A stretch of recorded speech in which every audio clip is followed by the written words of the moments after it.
मेरी जान सबसे पहले हेडफोन लगा लो। आज मैं ऊपर और नीचे दोनों तरफ से फूटने वाला हूँ, क्योंकि आज सच में तगड़ी बकचोदी होने वाली है। लगा लिया ना? Very good. आपने बचपन में वो कहानी तो जरूर सुनी होगी, अंधेर नगरी चौपट राजा। तो अगर ये show house of dragon India में बना होता तो इसका परफेक्ट नाम यही होता। मतलब इसका तीसरा एपिसोड इतना वियर्ड, ब्रूटल एंड डार्क था कि जिन लोगों को आर रेटेड माल चाहिए होता है, उनकी पूरी हफ्ते की हवस और प्यास दोनों बुझ चुकी है। और हाँ, हवस से याद आया, ये सारे मिलकर हमें चूतिया बना रहे हैं। खाली पहले एपिसोड में एक छोटा सा सीन दिखाया था जेसीबी की खुदाई का, उसके बाद से सारे fans second and third episode में वो सब देखने के लिए तरस गए हैं, जिसके लिए मोस्टली सिंगल लोंडो ने शुरू में गेम ऑफ थ्रोन्स को देखना शुरू किया था। वही गेम ऑफ थ्रोन्स की हीरोगेज़म वाली पार्टियां अब मिलता ही नहीं है, पता नहीं कहाँ है। खैर, उसके अलावा ये शो जिस चीज के लिए फेमस है, यानी कि पॉलिटिकल बकचोदी और ड्रैगन्स का मुजरा, उसमें ये शो एपिसोड दर एपिसोड नई नई ऊंचाइयों को छू रहा है। आइए इस एपिसोड की एक क्विक जर्नी पे चलते हैं। एपिसोड की शुरुआत होती है स्टेप स्टोन में crab feeders and C snake चचा की सेना के बीच के युद्ध से। ये वही लड़ाई है जो काफी टाइम से चल रही है और जिसके बारे में किंग विजरिस को कई बार सूचित किया जा चुका है, बट उनके कान पे कभी जू नहीं रेंगती। तो एपिसोड 2 के लास्ट में हमने देखा था कि अब सी स्नेक यानी कि कोरिल्स वलेरियन ने डेमन टारगेरियन के साथ हाथ मिला लिया है एंड अब वो दोनों मिलकर क्रैब फीडर्स का खात्मा करने निकले हैं। एपिसोड 3 का पहला ही सिंगल शॉट डिज्नी प्लस के एमसीयू वाले सारे शोज से ज्यादा ब्रूटल था। क्रैब फीडर्स का प्रिंस एक आदमी के हाथों में कीले ठोक रहा है एंड वो चूतिया आदमी उसको धमकी भी दे रहा है और साथ में जान की भीख भी मांग रहा है। अचानक वहाँ पे डेमन अपने ड्रैगन के साथ प्रकट होता है और फिर वहाँ पे जो मुजरा देखने को मिलता है ड्रैगन की आग का, डिज्नी प्लस हॉटस्टार के पैसे वसूल हो गए। और यहाँ ड्रैगन की आग से याद आया, आजकल ड्रैगन के नाम पे ब्रह्मास्त्र मूवी को भी खूब बॉयकॉट में घसीटा जा रहा है। ये तो तुम्हें पता ही होगा, बट ये नहीं पता होगा कि यूएस में उसकी रिकॉर्ड तोड़ हाउसफुल बुकिंग भी शुरू हो चुकी है एंड हमारे यहाँ तो 9 सितंबर को लगेगी, लेकिन वहाँ पे 8 सितंबर की नाइट में ही शो चालू हो जाएगा। तो भैया थोड़ा स्पॉइलर से बच के रहना है। प्रेम भाई, हाउस ऑफ ड्रैगन के एपिसोड वीडियो में ब्रह्मास्त्र का क्या काम? ये गुरु घंटाल आदमी है। इस लड़ाई वाले सीन की सिनेमाटोग्राफी मुझे काफी पसंद आई। एक शॉट था जब कैमरा ड्रैगन के मुंह की तरफ से पैन होकर उसकी टांगों के बीच से होते हुए नीचे से उसके पिछवाड़े की तरफ ट्रेवल करता है। काफी खूबसूरत शॉट था, मतलब टांगों के बीच अंधेरा थोड़ा ज्यादा था। खैर, इसके बाद क्रैब फीडर्स ड्रैगन पे आग वाले तीरों का हमला कर देते हैं तो डेमन अपने ड्रैगन को लेके वहां से भाग जाता है। मतलब ड्रैगन आग वाले तीरों से डर गया। हाँ।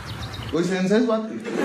फिर शो में हमें महल के अंदर 3 साल बाद का माहौल देखने को मिलता है। हमें दिखाया जाता है कि किंग विजिरिस ने एलिसेंट हाईटावर से शादी कर ली है ऑलरेडी और उनका 2 साल का एक बेटा भी है जिसका नाम है एगोन द कॉन्करर सेकंड, और इसी के नाम पे इस एपिसोड का नाम भी है, सेकंड ऑफ हिज नेम। और उसी के सेकंड बर्थडे पे ये दावत चालू है। तो राजा के राज्य में पॉलिटिक्स भी चालू है ऑफ कोर्स, कि भाई अब आगे चल के आयरन थ्रोन पे कौन बैठेगा। भले ही राजा ने रेनरा के नाम की घोषणा कर रखी हो, बट अब तो राजा को उसका मेल उत्तराधिकारी मिल गया है ना, तो महाभारत वाला खेला चालू होना ही था इधर। तो वही सब बातें ऑटो हाईटावर और उसके अपने भाई के बीच में चल रही होती हैं। अच्छा, ये बंदा है बहुत चालू। पब्लिक के सामने ये बंदा साइड लेता है रिनेरा की और फिर बाद में जाके अपनी बेटी जो कि अब रानी बन चुकी है उसको कहता है कि तुम्हारा बेटा ही आयरन थ्रोन पे बैठना चाहिए। तो रात को अकेले में जब बिस्तर पे हो तो राजा के कानों में मूतना शुरू करो धीरे धीरे। देखा, इसको बोलते हैं पॉलिटिक्स। खैर, इसके बाद हमें रिनेरा देखने को मिलती है उसी गार्डन में जहाँ पे वो कभी अपनी ना हो सकी महबूबा एलिसेंट हाईटावर के साथ छुपम छुपाई खेला करती थी। अब अकेली वहाँ पे बैठ के किताबें पढ़ रही है और एक सेवक उसको गाना सुना रहा है कि अचानक वहाँ पे एलिसेंट हाईटावर यानी कि अब जो महारानी है और उसकी सौतेली मम्मी है उसकी एंट्री होती है। और हे भगवान, मेरा दिमाग घूम गया इस सीन को देख के। यार, ये बंदी फिर से प्रेग्नेंट है। अबे ये विजिरियस राजा है या बच्चे बनाने की फैक्ट्री? इसकी पहली बीवी थी एमा, उसको जब जब हमने स्क्रीन पे देखा पिछले 2 एपिसोड में वो हमेशा प्रेग्नेंट होती थी, यहाँ तक कि बेचारी बच्चे पैदा करने के चक्कर में चल बसी। अब इसने हमारी एलिसेंट का भी वही हाल कर दिया। अबे 2 साल का लोंडा है इसका, फिर से प्रेग्नेंट करने की क्या जरूरत थी? एक तो साला ये हकीम इसका कौन सा अफलातूनी इलाज करता है नहीं पता, कौन सी शिलाजीत खिलाता है इसे। मार्टिन साहब, आपकी दुनिया में कॉन्डोम नाम के उपकरण का कोई प्रबंध नहीं है क्या? नहीं है तो भाई बता दो, इनके राज्य में एक दुकान खुलवा देंगे, कई सारे फ्लेवर में आता है आजकल। ये राजा जब देखो इस बेचारी हाई टावर को अपना टावर हाई करने दे देता है। और वैसे इस बंदे के पास टाइम नहीं है, ये बस 2 ही काम जानता है, रात को बीवी को प्रेग्नेंट करना और दिन में या तो बच्चे के नाम पे टूर्नामेंट करवाना या फिर शिकार खेलना। अबे तू राजा है भाई, कुछ काम धंधा कर ले, राजपाट है तेरा, प्रजा है तेरे पास। बट नहीं, उल्टा अगर कोई इसका बंदा आके इसको बोलता है कि चाचा क्रैब फीडर्स ने स्टेपस्टोन में 3 साल से हमारी गांड मार रखी है, तो ये बंदा लिटरली उसको बोलता है कि 3 साल हो गए ना, कोई बात नहीं, 3-4 दिन और रुक जाओ। तुम एक काम करो, हमारे लोंडे का जन्मदिन है, तुम सब पौवा मारो, दाव तोड़ाओ और मजा लो। अब बताओ, हुआ ना अंधेर नगरी चौपट राजा। खैर, यहाँ पे हमें रिनेरा और एलिसेंट के रिश्ते में आई खटास साफ नजर आ जाती है। अब ऑब्वियस सी बात है यार, अगर तुम्हारे माल के ऊपर तुम्हारा खुद का बाप हाथ साफ कर ले तो सोचो तुमको कैसा लगेगा।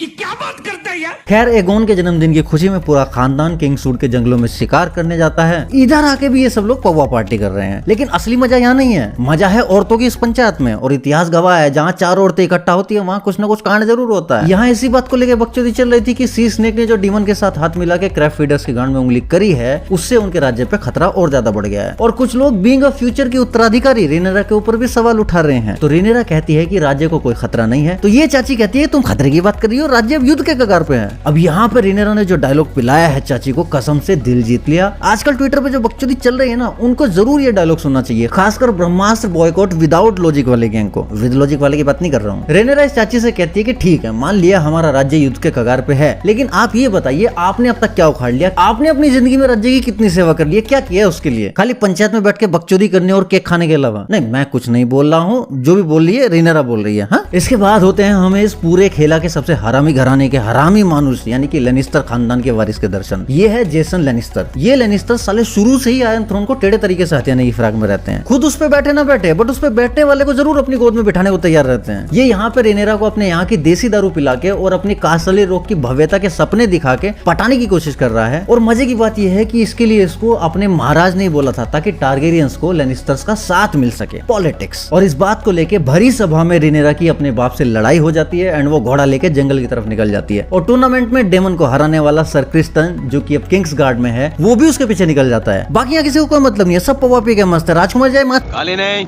सॉरी शक्तिमान। और अब आता है इस एपिसोड का सबसे वियर्ड मजाक, जिसके लिए गेम ऑफ थ्रोन्स की दुनिया काफी फेमस है और जिसके लिए मैंने आज ट्वीट भी किया था। हाँ भाई जान, मैं ट्विटर पे भी हूँ। ये सही है प्रेम भाई, सेल्फ प्रमोशन। अब चूंकि महाराज को रिनेरा की शादी की ज्यादा चिंता हो रही है, तो यहाँ पे hand of the king Otto Hightower कहता है कि मेरे पास एक बढ़िया दूल्हा है रिनेरा के लिए, जो कि आपके अपने खानदान में ही है। और भाई यहाँ पे मुझे लगा था कि ये बंदा क्या ही बोल देगा ज्यादा से ज्यादा, मतलब एटमोस्ट रिनेरा के चाचा डेमन का नाम प्रपोज कर देगा उससे शादी के लिए। बट इसने जो नाम लिया, मेरे पैरों के नीचे की धरती और ऊपर का आसमान दोनों एक साथ वेस्टरोस से किंग्स लैंडिंग की तरफ शिफ्ट हो गए। ये बंदा बोलता है कि रिनेरा की शादी के लिए सबसे बढ़िया नाम रहेगा उसके अपने भाई एगोन टारगेरियन का। जी हाँ, ये 2 साल का बच्चा, मतलब जिसने शायद अभी अभी अपनी माँ का निप्पल चूसना छोड़ा है। और ऑटो चाहता है कि उसके मुंह में खुद उसकी बहन रिनेरा का निप्पल दे दिया जाए। अब तो लिटरली बोलना पड़ेगा, ये सब क्या देखना पड़ रहा है? खैर यहाँ पे महाराज का कानून मंत्री महाराज को एक ढंग का, या यूं कहे कि ये कम वियर्ड नाम सुझाता है रिनेरा के लिए। सीस ने कोरलिस वलेरियन के बेटे लेनोर वलेरियन का, वही लेनोर जिसकी 12 साल की बहन से शादी करने की सलाह इसी कानून मंत्री ने महाराज को दी थी पिछले एपिसोड में। खैर इसकी बात भी सही है, इससे इन दोनों खानदानों के बीच की दूरियां भी कम हो जाएंगी और रिनेरा को एक सो कॉल्ड प्योर ब्लड वाला पति भी मिल जाएगा, जिसकी रगों में रिनेरा की अपनी चाची रेनीस का खून है। प्रेम भाई, इतने रिश्तों की गुना भाग अगर रीजनिंग में कर ली होती तो अब तक तो आप किसी जिले के कलेक्टर बन गए होते। भाई साहब ये किस लाइन में आ गए आप? खैर एक तरफ रात को जंगल में सर क्रिस्टन और रिनेरा मिलके एक जंगली सुअर का शिकार करते हैं, जो देखने में काफी ज्यादा ब्रूटल था। और दूसरी तरफ महाराज जेसन लेनिस्टर के गिफ्ट किए हुए भाले से एक 12 सिंगा निपटा देते हैं। फिर महाराज अपनी बेटी से कहते हैं कि बेटा शादी तो तुमको करनी पड़ेगी, अब तुम्हारा पति तुम खुद चुनना चाहती हो कि हम चुने? बेटर है कि तुम खुद ही चुन लो, हमें बता देना, हम आशीर्वाद देने आ जाएंगे, कोई प्रॉब्लम नहीं है। और फिर महाराज डीमन एंड वलेरियन की हेल्प के लिए क्रैब फीडर्स के खिलाफ अपनी सेना भेज देते हैं। बट जैसे ही डेमन को पता चलता है कि महाराज की सेना आने वाली है, तो इतने सालों की मेहनत का क्रेडिट कहीं छीन न जाए, वो अकेला ही क्रैब फीडर से जाके संधि कर लेता है। मतलब ऐसा लगता है देखने में, लेकिन यहाँ पे लास्ट में जो स्ट्रेटेजी डेमन ने दिखाई है, और सी स्नेक के उसी बेटे जिसके रिश्ते की बात रिनेरा से हो रही थी, उसने जो ड्रैगन पे बैठ के ड्रैकारिस वाला मुजरा दिखाया है। जिन क्रैब फीडर्स ने इनको 3 साल से दुखी कर रखा था, उनको लिटरली 3 मिनट में निपटा दिया इन लोगों ने, और बस कहानी खत्म। लेकिन सच कहूं तो ये एपिसोड विजुअली काफी लग्जरियस था। जिन लोगों ने नहीं देखा, मैं उनको रिकमेंड करूंगा कि कहानी तो सुनी ली है, बट एक बार इसके स्टार्टिंग के 5 मिनट और एंड के 5 मिनट टीवी स्क्रीन पे देख जरूर लेना, मजा आ जाएगा। खैर ये तो था मेरा पॉइंट ऑफ व्यू इन सब चीजों को लेके। अब आप बताओ अपने विचार कमेंट सेक्शन में, और हाँ, चैनल को सब्सक्राइब जरूर कर लेना अगर कंटेंट पसंद हो तो। और अगर अपनी भी कुछ थ्योरीज मुझसे पर्सनली शेयर करना चाहते हो तो मुझसे इंस्टाग्राम पे जुड़ सकते हो, लिंक डिस्क्रिप्शन में है। और हाँ, शी-हल्क वाली वीडियो जरूर देख लेना भाई, उसको मत भूलना। मैं मिलता हूँ आपसे नेक्स्ट वीडियो में, तब तक के लिए सायोनारा।